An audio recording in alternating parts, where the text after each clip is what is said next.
Bonjour mes chers amis, j'aurais beaucoup souhaité être physiquement avec vous. Une crise de sciatique aiguë me cloue à mon fauteuil.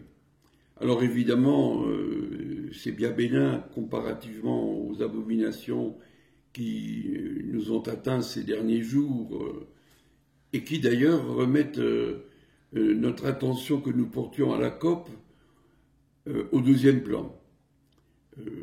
C'est une des conséquences corollaires de cette crise d'attentat et de terrorisme. Dans COP, si on utilise phonétiquement le mot, on pourrait écouter et entendre coopération. Coopération. Alors c'est l'honneur des scientifiques de l'écologie, les écologues, d'avoir montré que dans la nature, il n'y a pas seulement, comme on le pensait à l'époque de Darwin, de la compétition, mais qu'il y a aussi de la coopération. Et on peut dire bien entendu que les lois de la vie étant universelles, il y a aussi bien sûr de la coopération dans la société. Il n'y a pas que de la compétition, bien que ce mot soit très utilisé. Dans notre société, l'écologie sociale et solidaire, durable, ce sont toute une série de coopérations. Alors ce sont les coopératives, les mutuelles, les associations, l'humanitaire, près de 2,5 millions d'emplois dans ces domaines-là. Et puis il y a aussi la coopération avec la nature. La coopération avec la nature, c'est le travail que font les agriculteurs et avec la montée en puissance de l'agriculture biologique, cet aspect prend maintenant une importance considérable.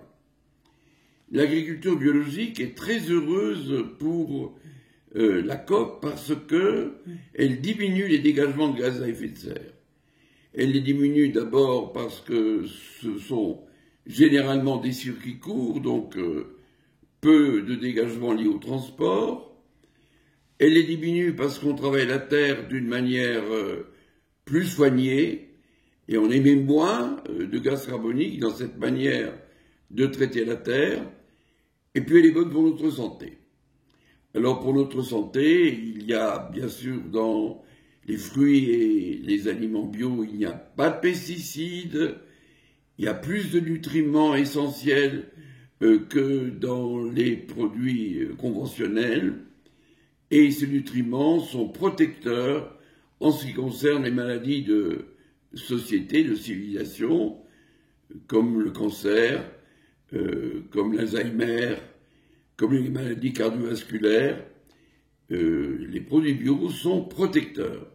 Et ça, on le sait maintenant avec une parfaite certitude parce que le nombre d'études qui tombent dans ce domaine est prodigieux et une convivialité entre les scientifiques font que nous sommes à peu près tous d'accord là-dessus maintenant.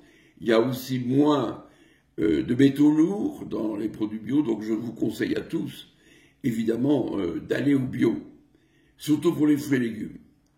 Mais direz-vous, où est l'innovation là-dedans? Le bio, c'est plutôt une agriculture traditionnelle, c'est une agriculture naturelle. Et nous parlons d'innovation. Eh bien, j'ai toujours pensé que tradition et innovation formaient un couple de concepts indissociables. La tradition, c'est l'enracinement. L'innovation, c'est la création, la créativité. Et l'homme est un créateur, mais l'homme a besoin de racines. Donc il faut faire avancer ensemble ces deux concepts sans les opposer, ce que nous avons toujours fait à l'Institut européen d'écologie. En matière d'agriculture biologique, il y a du nouveau. Il y a maintenant ce qu'on appelle la permaculture. La permaculture, c'est en quelque sorte une agriculture biologique au carré. C'est une agriculture biologique où on ne s'intéresse pas seulement à la terre, mais aussi à la ferme, aux qualités écologiques de la ferme, et où le permaculteur met en pratique dans sa vie toutes les grandes valeurs de l'écologie. Il a une intériorité, il est converti à l'écologie, comme le disait le pape dans sa très belle encyclique, en appelant une conversion écologique. C'est tout ça, le permaculteur. Et on va en entendre parler de plus en plus. Vous verrez qu'on parlera beaucoup de la ferme du Bec-et-Loing, en Normandie, où des expériences de permaculture sont en cours avec de très beaux résultats, avec des rendements élevés.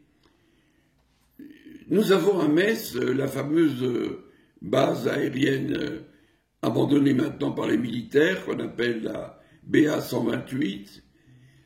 L'un des objectifs du relancement de cet espace de très grande dimension, c'est le maraîchage.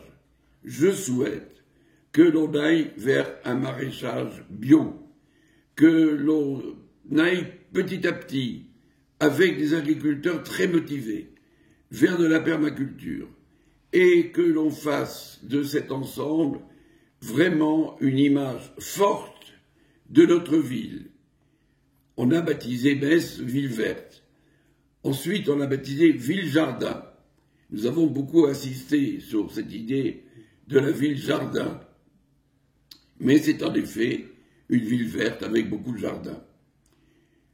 Si Metz devenait un petit morceau de ce que j'appelle la terre-jardin, ou encore la terre-patrie, comme le dit mon ami Edgar Morin, nous nous inscririons par cette innovation audacieuse dans les voies du futur.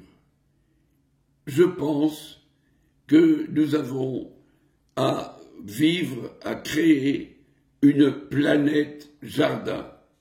Nous avons à transformer la Terre en un immense jardin. Le mot jardin est très beau, très chaud. En un immense jardin. C'est le renouvellement complet de notre lien avec la nature. Nous ne devons pas faire de la terre un enfer, comme les djihadistes nous y invitent, et comme ils le font dès à présent. Il faut évidemment que le jardin, le paradis terrestre, l'emporte sur l'enfer.